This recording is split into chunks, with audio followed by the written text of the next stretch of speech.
Hi, my name's Nora. I'm 32. If you've ever stood under a spotlight in total silence, you know light can be far more terrifying than darkness, especially when you realize it's your last chance and no one plans to clap. I made a mistake. Maybe not just one, but the one that mattered didn't happen on stage, not even backstage. It happened in the shadow. I stayed quiet too long. Then I spoke, too late, maybe too loud. Now, I just want to say it all before the lights go out for good. Before we dive in, take a breath, get comfortable. This one's a little personal. If you're still here, maybe hit the like button or subscribe so you don't miss what's coming next. I promise it's worth staying for. And if you feel like it, drop a comment below. What would you have done in my place? No judgment. I'm still figuring it out too. The theater smelled like varnished wood, old costumes, and electricity. Dust hung in the light like a memory nobody had the guts to clean. We were in final dress for Antigone, or at least the version we'd been running for 3 weeks. I could feel the audience that wasn't there yet. Their ghosts always arrived before them. Above me, the rig hissed faintly as the gels adjusted. He was up there, Aiden, probably watching through the grid, calibrating warmth and distance like he always did. He knew how to shape me in light, better than I did myself. I adjusted my hem. The silk clung to my knees like it knew I wasn't ready. Madeline Van Camp swept into the theater like she owned it. New director, barely 30, platinum braid, combat boots, and the confidence of someone who'd never watched their career creak under its own weight. Forget the script, she announced to no one in particular. It's a tomb. Let's dig something out of it. She glanced at me like I was a reluctant corpse. Leo Fox trailed her like a shadow in fitted denim and perfect stubble. The new Romeo, or whatever role she molded out of the ruins. He shook my hand with that ironic smile British actors carry like a birthmark. Ready to bleed for the art, Ms. Hale? I didn't answer. I hated how rehearsed he sounded. I hated how my palm remembered the pressure of his. From the booth, the stage lights flared too fast, blinding. I turned away, shielding my eyes. Can we get the levels right? I snapped, louder than I meant. Silence. Then Aiden's voice, cool and low through the comms. Just testing something. I wanted to read his tone, but he was always unreadable when it mattered most. Later, in the dressing room, I stared at myself in the mirror. The lashes, the liner, the glittering earrings. All of it looked like a costume of a version of me someone else had written. Aiden was waiting at the door. You were brilliant, he said, like he always did. I forced a smile, like I always did. Rehearsals were no longer rehearsals. They were experiments, performances in front of a jury that hadn't yet introduced itself. Madeline stood center stage each morning with a stainless steel thermos and eyes that never blinked. Her script was a mass of crossed-out lines and scribbles that meant something only to her. This isn't about myth or tragedy, she said one day, pacing in front of the cast. It's about hunger, about the raw ache beneath every word. Strip it down. If I see a single polished gesture, I cut the scene. No one breathed. Leo thrived in it. His improvisations blurred the line between character and self. He kissed too hard during blocking. He whispered lines that weren't written. Madeline smiled through it all. When she called me into her office, if you could call the curtain-draped dressing nook behind the main curtain an office, her tone was sugar over steel. You've done classic work, Nora. It's elegant. But I don't want elegance. I want chaos, passion, blood under your nails. I said nothing. She leaned in. Be honest. When was the last time you scared yourself on stage? Her breath smelled like peppermint and challenge. That night, Aiden was working late again, calibrating the reds. I found him perched on the catwalk, feet dangling in the dark like he belonged to it, his toolkit beside him. He didn't look up when I climbed up beside him. Did I overdo it with the light today? He asked quietly. No, you were perfect. He gave me a look, unreadable, then nodded once and went back to tightening a bolt. That was Aiden. Not a man of gestures. He didn't flirt with danger. He tightened it into place. The next morning, Madeline replaced half the ensemble. No warning. Just a list pinned to the callboard with cold ink and colder intent. It's nothing personal, she told them. Just gravity doing its work. The ones who don't burn fall away. People whispered. She was here to build something, but what she was building felt like a cage. Later that week, she started calling Aiden into meetings. Long ones. Technical questions, she said. But there was something in the way she laughed too hard at his dry replies, or touched his shoulder when she handed him a lighting plot. I watched from the wings and told myself it didn't matter, but it did. When she sent Leo and me a message, private rehearsal, just the three of us, something twisted in my stomach. I didn't reply right away, just stared at the screen until the text faded to black. The room wasn't built for heat, but it was stifling. Fluorescence buzzed overhead like a nervous system gone wrong. Madeline had transformed the black box into her private lab. No mirrors, no markings, just a portable speaker on the floor and a folding chair in the center like a throne made of absence. Again, she said, sitting cross-legged on the edge of the stage. But this time, mean it. Leo rolled his neck and turned to me with that half smile of his. I didn't return it. He stepped close, too close. His fingers grazed my jaw. I froze. You're trembling, he whispered. Good. I stepped back. I'm acting. Madeline clapped once. No, Nora, you're faking. He's bleeding. You're wallpaper. I stiffened. It's a blocking rehearsal. It's a revelation rehearsal, she snapped. If you don't feel it in your teeth, neither will the audience. Leo didn't wait. He grabbed my wrist, not hard, but firmly, pulled me into him, lips grazing my neck before brushing mine. I tasted steel and something faintly citrus. I let it happen. Not because I wanted it, because I didn't want to look weak. When we broke apart, Madeline exhaled. Better, almost human. I walked out 10 minutes later, ignoring both of them. My skin felt like it didn't belong to me. Backstage was empty. Even the old couch in the hallway, where techies usually napped during long queues, was abandoned. I found Aiden alone in the rigging bay, adjusting the cold whites. You're early, he said, eyes on the board. They needed the room, I replied, voice dry. He didn't ask. I didn't explain. That night, Madeline hosted a private mixer in a rooftop bar downtown, invitation only. Industry insiders, potential backers, critics in ironic glasses. Leo held court near the marble bar, a tumbler in hand and every hair in place. I arrived late, told Aiden it was a networking thing.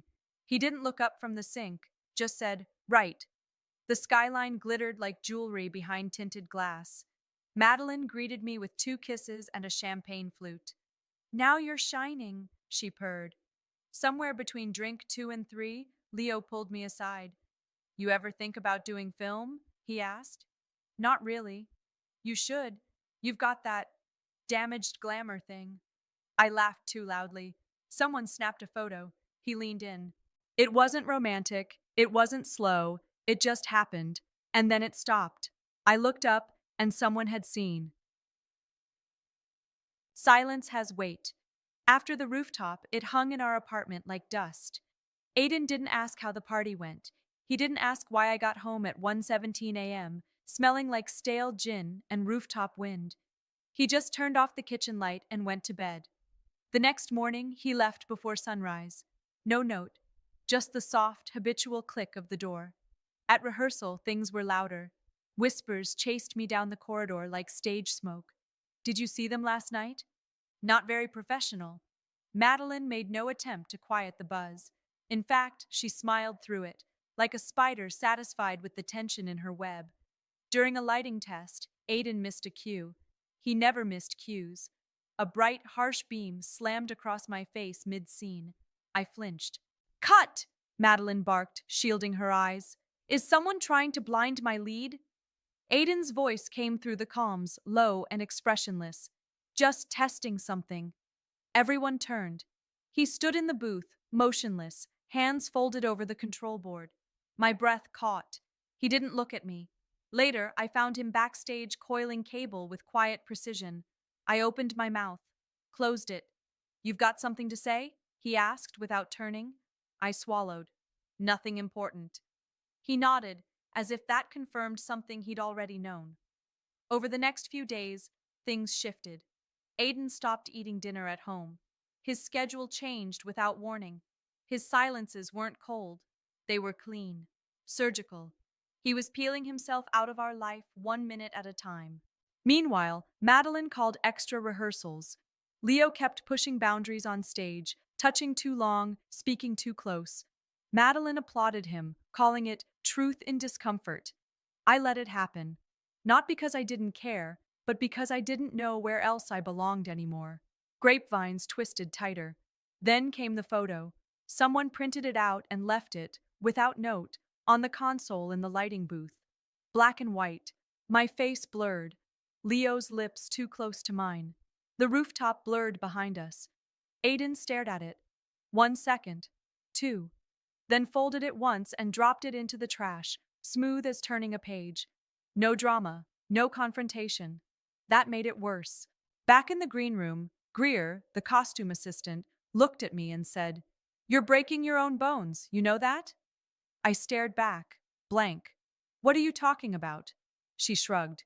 "You're doing all this, for what? To feel seen by people who don't even look at you." I didn't answer, because I wasn't sure I could argue with her. The theater was a furnace, not from heat, but from pressure. The premiere was 6 days away, and we were fraying at the seams. Lines were sharp, gestures crisp, but no one was breathing. We were a machine, well-oiled and joyless. My voice cracked on cue Tuesday afternoon. A stutter in the middle of a monologue.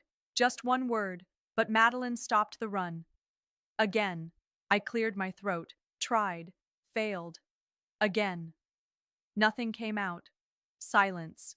The company doctor was called. He was kind, middle-aged, didn't look me in the eye when he said it. "It's stress-related, vocal strain, you need rest." Madeline fumed quietly in the wings. "You've got 5 days, Nora. Heal or get replaced." I went home. Aiden wasn't there. There was no note, no jacket, no warmth. Just his old mug still on the counter, half a ring of dried coffee at the bottom. I sat on the couch until evening, staring at the wall. Greer messaged me once. "Need anything?" I didn't answer. The next day, I found myself outside the theater again, not ready to go in. Instead, I smoked. I hadn't touched a cigarette in years, but the muscle memory was still there. The drag, the burn, the guilt.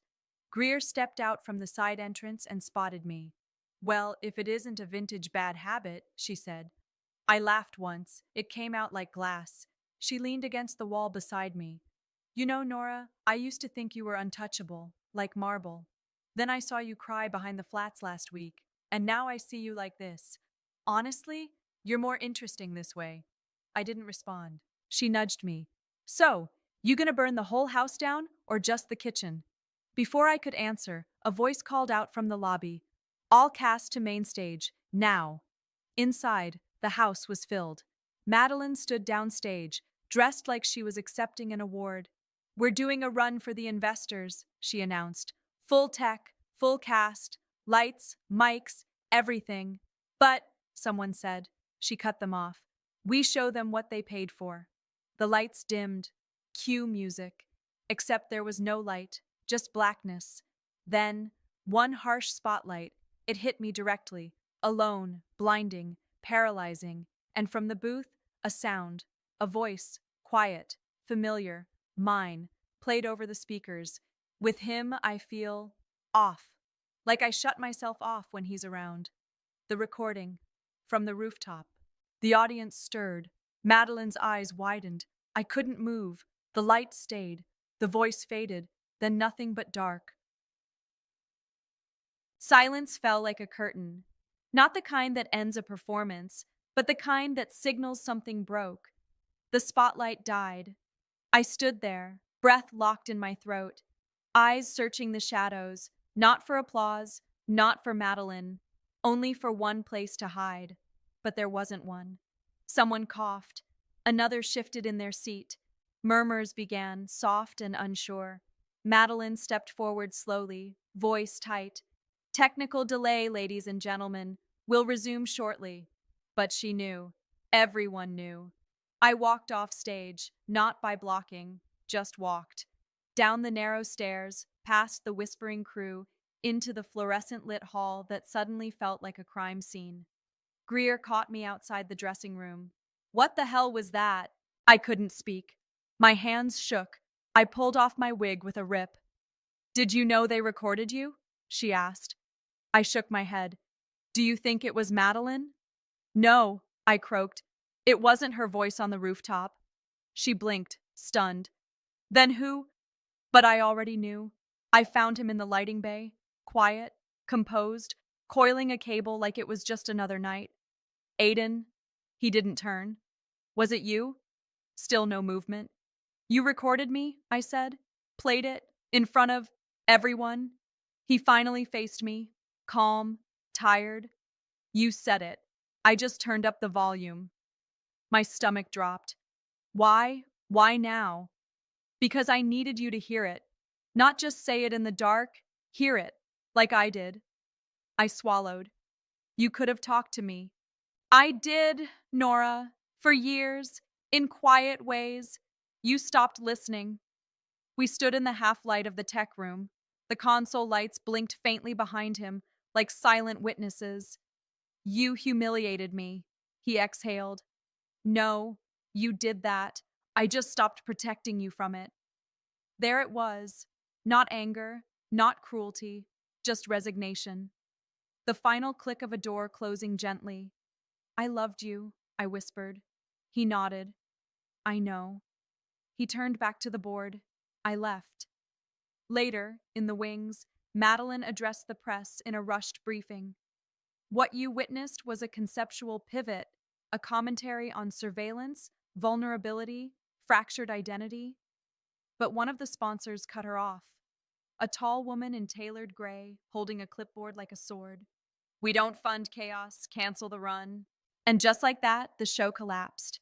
Troop members began packing. Leo was already gone.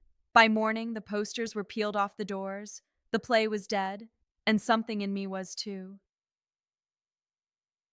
I disappeared, not dramatically, not like in the stories where the heroine walks out into the rain and finds herself beneath some neon sign humming with fate.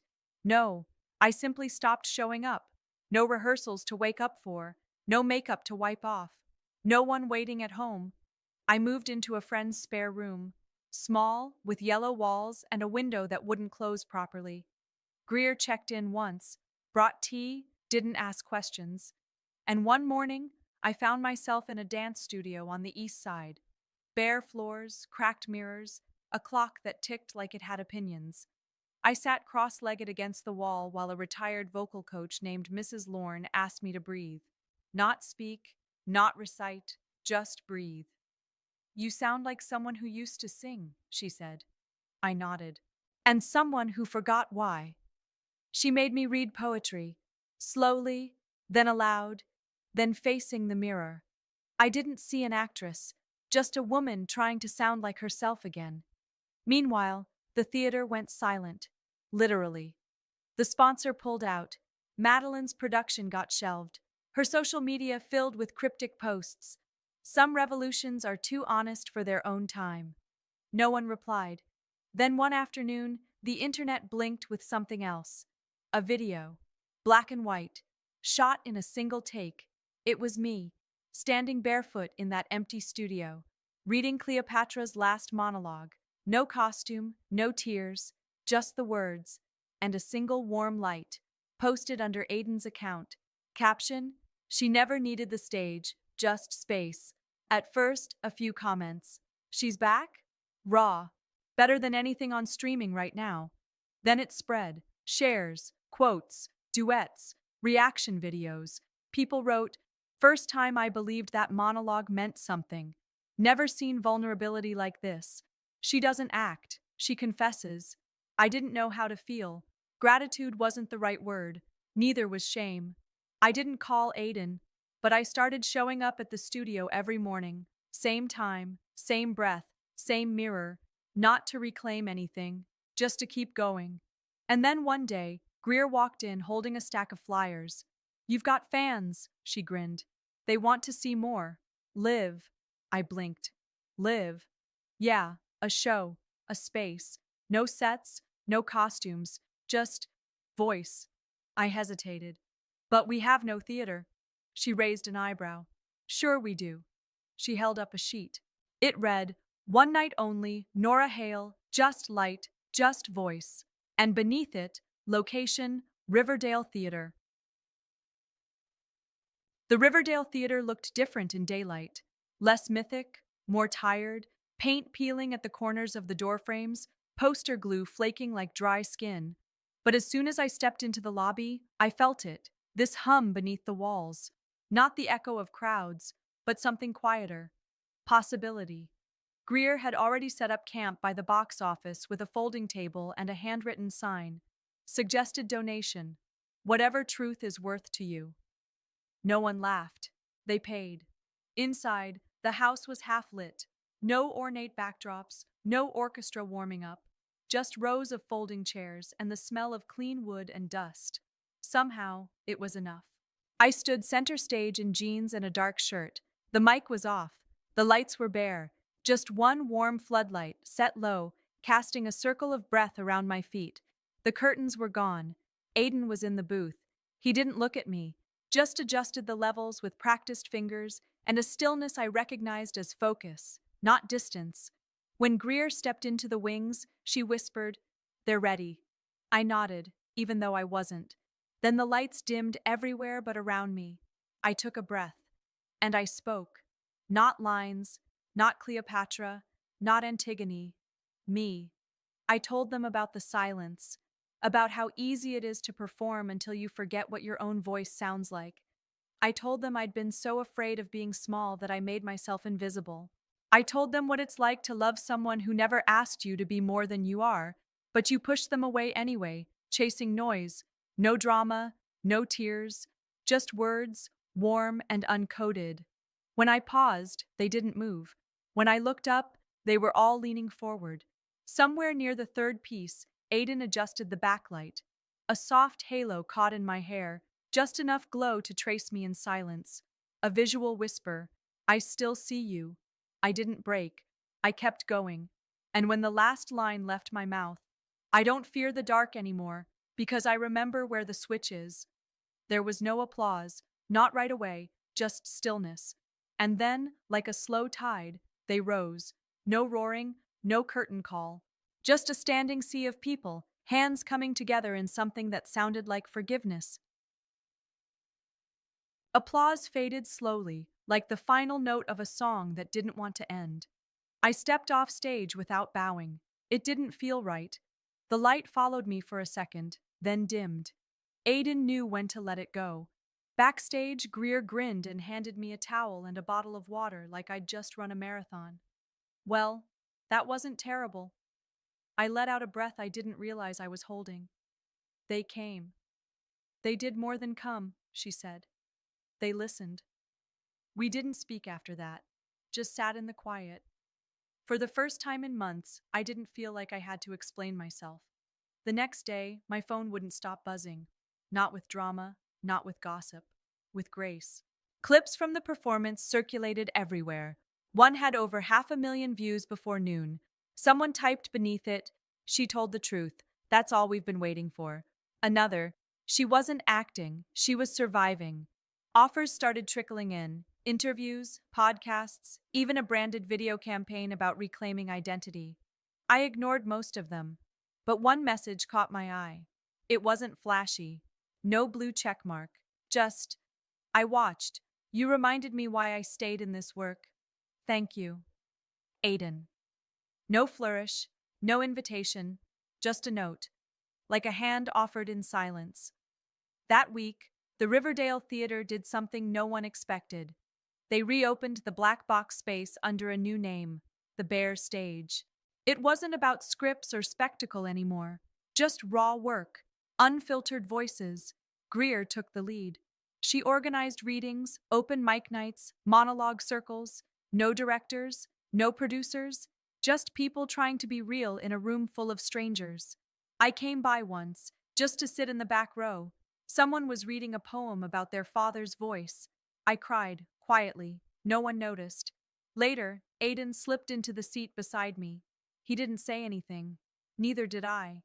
The piece ended. The lights shifted. He turned to me and said softly, "You've got space now." I nodded. "And light." He smirked faintly. "And a decent sound system." We laughed. Just once, like a window opening. Outside, the marquee had no names. Just 3 words, handwritten in chalk. No makeup, no masks, just truth. The theater was empty again. No audience, no crew. Just a slow morning sun seeping through the lobby glass, warming the dust in the air like gold suspended in silence. I stood on the stage, alone, no lines, no cues, just a clean floor and a light board humming quietly in the dark. From the booth, Aiden adjusted a single floodlight. It spilled over me like memory, not harsh, not dramatic. Soft, amber, forgiving. He stepped out from behind the console, walked down the aisle, hands in his pockets, quiet as ever. "You don't need me up there anymore," he said. "I didn't come back for the spotlight," I replied. He stopped just below the stage. "No, you came back for the silence." I sat on the edge, our knees almost touching. For a long time, we didn't speak. We didn't have to. The noise that had filled everything before, fear, anger, ambition, shame, had finally emptied out. All that remained was presence. "I'm not who I was," I said. "Good," he answered. "I broke something."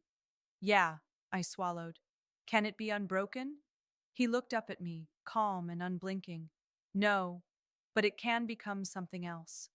Behind him, Greer appeared with a stack of papers, audition forms, schedules, a fresh run of flyers. The bare stage had turned into something real. People were signing up, not to perform, to speak. "I think I want to stay," I said. He nodded. "Then stay." Outside, a group of students passed the glass doors, pointing at the empty poster frames with curiosity. One of them pressed her face to the glass, wide-eyed, like she was looking into a world she didn't yet understand but already needed.